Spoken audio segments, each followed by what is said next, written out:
जलवायु न्याय ता सहित आउ गोटे शब्द को जोड़ दि जाइए सेटा हूँ इकोलोजी बा प्रकृति परिवेश। विश्व स्तर में जो भाव में दिन को दिन तापमात्रा वृद्धि घटी चली तार परिणाम रे जलवायु परिवर्तन घटुची आर सुदूर प्रसारी प्रभाव रही केवल मनुष्य समाज उपरे नुह सबु प्राकृतिक परिसंस्था एवं जीवजंतु मानक उपरे नकारात्मक प्रभाव विस्तार होछि। पृथ्वीर कोण अनुकोण रे विभिन्न प्राकृतिक विपर्यय दिन को दिन वृद्धि पाई चली परिणाम रे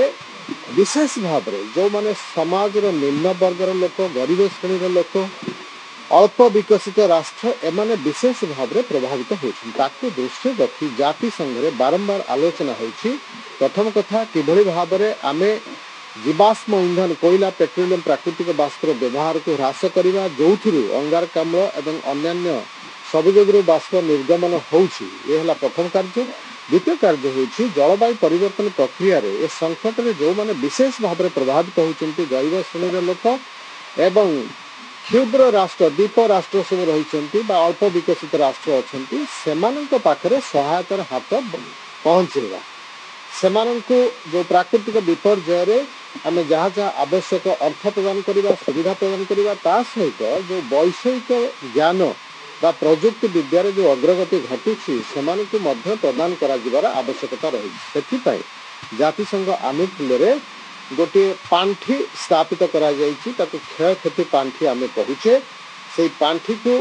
अधिक विकसित धनिक राष्ट्र माने दान करिवे एवं से अर्थ को आमे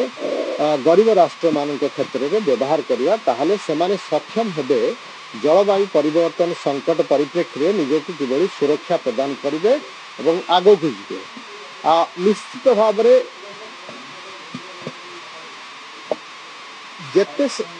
जेते सबु मानवीय कार्यकलाप चली खनि खादान खला बा उत्तोलन हो रास्तार लक्ष लक्ष संख्यार गाड़ी जानवाहन चलाचल करुछि व्यावसायिक प्रतिष्ठान वृद्धि पाउछि एभली कि कृषि प्रक्रिया मध्य आमे रासायनिक सार एवं कीटनाशक व्यवहार वृद्धि घटई चली प्रत्येक दिन जहाँ जहाँ कार्य होछि सबु कार्य आमे प्रकृति को किछि ना किछि भाव में क्षय क्षति घटई चली तेणु आगामी समय आमर लक्ष्य होगा दरकार जे आमे जो जो कार्य करुछे प्रतिदिन से प्राकृतिक परिसंस्था उपरे कौनसी नकारात्मक प्रभाव न पड़े तार गुणात्मक मान जेभली अवक्षयित न हो ठीक भाव में बजाय रहू एटा मध्य आम समस्तଙ୍କର लक्ष्य होगा दरकार।